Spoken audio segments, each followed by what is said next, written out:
भारत के सबसे highest court का जज कहता है कि देश का संविधान खतरे में है, देश का लोकतंत्र खतरे में है, इसको बचाओ। पाकिस्तान का डिस्ट्रिक्ट जज, डिस्ट्रिक्ट सबसे निचला कोर्ट, उस निचले कोर्ट का जज उस देश के प्रेसिडेंट को जेल भेजता है और भारत के सुप्रीम कोर्ट का जज कहता है संविधान बचाओ। वहां का देश अपने प्रेसिडेंट को जेल भेजता है, उसको इलेक्शन लड़वाने पर बंदी डालता है। मुशर्रफ को जेल भेजने का काम वहां का डिस्ट्रिक्ट जज कर सकता है और यहां का सुप्रीम कोर्ट का चीफ जस्टिस ऑफ इंडिया कहता है संविधान बचाओ, लोकतंत्र बचाओ। अरे फिर आप उस कुर्सी पे क्यों बैठे हो? हमको ही अगर यह बचाना है तो आप उस कुर्सी पर क्यों बैठे हो? वो जज गलत नहीं है, उसको भी पता है संविधान खतरे में है। और खुद इस देश के लोग, member of parliaments, chief ministers, इनके ऑन रिकॉर्ड स्टेटमेंट है, ऑन रिकॉर्ड। हम इस देश में सत्ता में इसलिए आए हैं ताकि इस देश का संविधान बदल सके। On record chief minister of Haryana Manohar Lal Khattar का यह स्टेटमेंट है। आज हमारे राज्यसभा में कुछ सीटें कम हैं, जैसे ही राज्यसभा में हमारी सीटें बढ़ जाती है हम इस देश के संविधान को बदल देंगे। 9 अगस्त को पिछले साल रामलीला मैदान पर इस देश के संविधान को जलाया गया। आप लोगों ने सबने पढ़ा, सुना? क्या इस देश के प्रधानमंत्री ने एक स्टेटमेंट भी दिया कि मैं इस बात का निंदा करता हूं कि इस देश के संविधान को जलाया गया? अरे वो गौतम गंभीर के ये छोटी सी उंगली को क्या लग गया? वो प्राइम मिनिस्टर ट्वीट करता है कि उंगली जल्दी ठीक हो जाए, हमारे बच्चे रोज मर रहे, एक बात, एक आंसू इस मगरमच्छ की आंखों में नहीं आते?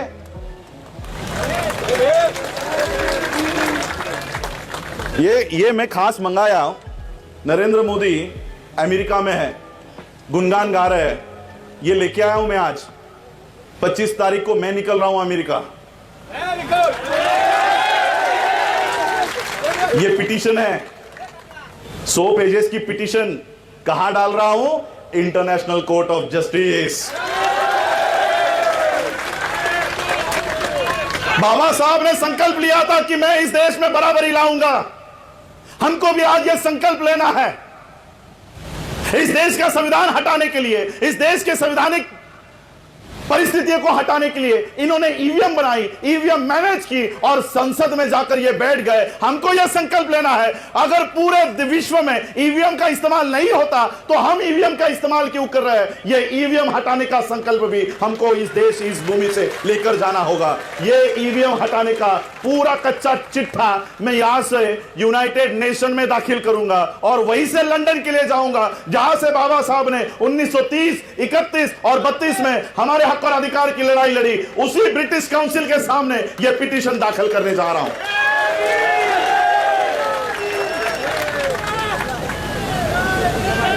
देखो, यह काम मेरा नहीं है, क्योंकि मैंने शुरुआत में ही बता दिया, बाबा साहब का परिवार मैं नहीं, आप हो।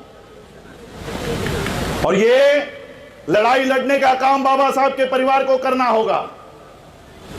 बाबा साहब जब 1930, 31 और 32 में राउंड टेबल कॉन्फ्रेंस के लिए गए, तब गांधी ने वहां पर एक मुद्दा उपस्थित किया। क्या किया पता है? गांधी ने कहा कि ये डॉक्टर अंबेडकर, ये आपके चुने हुए प्रतिनिधि है, ब्रिटिशों के प्रतिनिधि है, भारत के हरिजनों का मैं सच्चा नेता हूं, मैं सच्चा नेता हूं। इसलिए आप बाबा साहब की बातों को ना सुने, सिर्फ मेरी बातों को सुने। बाबा साहब ने इस बात को भारत में बताया, भारत में टेलीग्राम करके बताया कि गांधी ने यहां पर आकर एक नया मुद्दा उपस्थित किया है कि मैं अंग्रेजों का चुना हुआ प्रतिनिधि हूं और भारत के देश के लोगों का प्रतिनिधि नहीं हूं। तो भारत में क्या हुआ पता है? भारत के लोगों ने बाबा साहब अंबेडकर जी के नाम से यूनाइटेड नेशंस में, लंदन के कॉन्फ्रेंस में बाबा साहब अंबेडकर जी के नाम से खत भेजे, टेलीग्राम भेजे।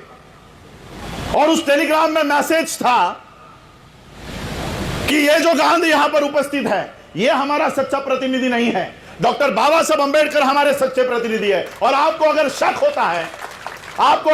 होता है तो इस टेलीग्राम में जो खून है उस खून की जांच कराओ। ये खून बाबा साहब से मैच होगा, गांधी से मैच नहीं होगा।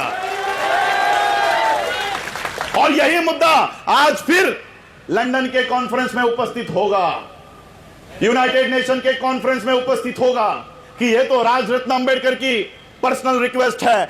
यह मेरी पर्सनल रिक्वेस्ट नहीं है। मैं कोई राजनेता नहीं हूं, मैं किसी पॉलिटिकल पार्टी का 1 रुपए का सदस्य नहीं हूं, मैं किसी पार्टी में नहीं हूं, लेकिन बाबा साहब के संविधान को बचाने के लिए हम लोगों को यह कुछ कदम उठाने पड़ेंगे, वो हम उठा रहे हैं। इसलिए मैं आपसे मांग करता हूं, यह जो पिटीशन मैंने तैयार की है, इस देश के शेड्यूल कास्ट के हाईएस्ट रैंक के जजेस से हम लोगों ने यह तैयार की है, जजेस के माध्यम से तैयार की है। 4 महीने 6 महीने हमने इस पिटीशन को, ड्राफ्ट को तैयार कराने में लगाए हैं।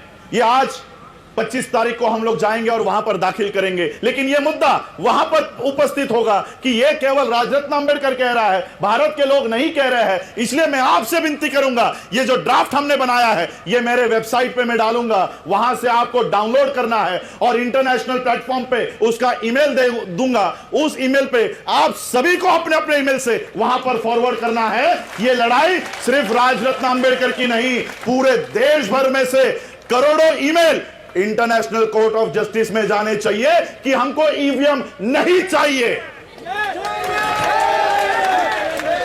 यह ईमेल आप लोगों के माध्यम से जाने चाहिए। मेरी वेबसाइट tbsi.org.in पर मैं इसका ड्राफ्ट रखूंगा, मेरी फेसबुक पेज पे मैं इसका ड्राफ्ट आप लोगों के लिए रखूंगा। यह ड्राफ्ट आपको डाउनलोड करना है। एक फॉर्म है, फॉर्म में केवल आपका नाम वहां पर भरना है, एड्रेस भरना है और आपका प्लेस ऑफ बर्थ और डेट ऑफ बर्थ भरना है। सिर्फ उतना एडिट करके वो फॉर्म सीधा इंटरनेशनल कोर्ट ऑफ जस्टिस के वेबसाइट पे ईमेल एड्रेस पे भेजना है। जब ये बात इंटरनेशनल कोर्ट ऑफ जस्टिस को पता चलेगी कि करोड़ों की संख्या में भारत से निवेदन आ रहे हैं कि हमको ईवीएम नहीं चाहिए, इंटरनेशनल कोर्ट ऑफ जस्टिस मजबूर हो जाएगी, भारत के लोगों का बात सुनने के लिए वो मजबूर हो जाएगी। और इसलिए ये काम आप लोगों को भी यहां पर करना है।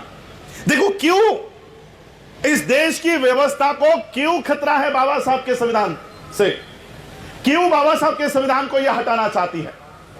आप लोगों के घरों में संविधान है? आप कभी आर्टिकल 13 पढ़िए। आर्टिकल 13 क्या कहते हैं बाबा साहब, पता है उस आर्टिकल में? देखो क्यों इस देश के लोग, मनुवादी व्यवस्था इस देश की क्यों इस संविधान को हटाना चाहती है। बाबा साहब का संविधान लागू होने से पहले कौन सा संविधान लागू था? मनुस्मृति लागू थी, मनुस्मृति लागू थी। बाबा साहब ने संविधान लिखा, आर्टिकल 13 बाबा साहब ने लिखा। आर्टिकल 13 में बाबा साहब लिखते हैं कि आज यह संविधान लागू होने से पहले जितने भी कानून इस देश में हैं, मैं आज से उसको शून्य घोषित करता हूं। एक लाइन में बाबा साहब ने 2500 सालों की मनुस्मृति एक लाइन में इस देश से निकाल दी है, एक लाइन में। और इसलिए इनको बाबा साहब के संविधान से धोखा है। इनकी मनुस्मृति अगर वापस लानी है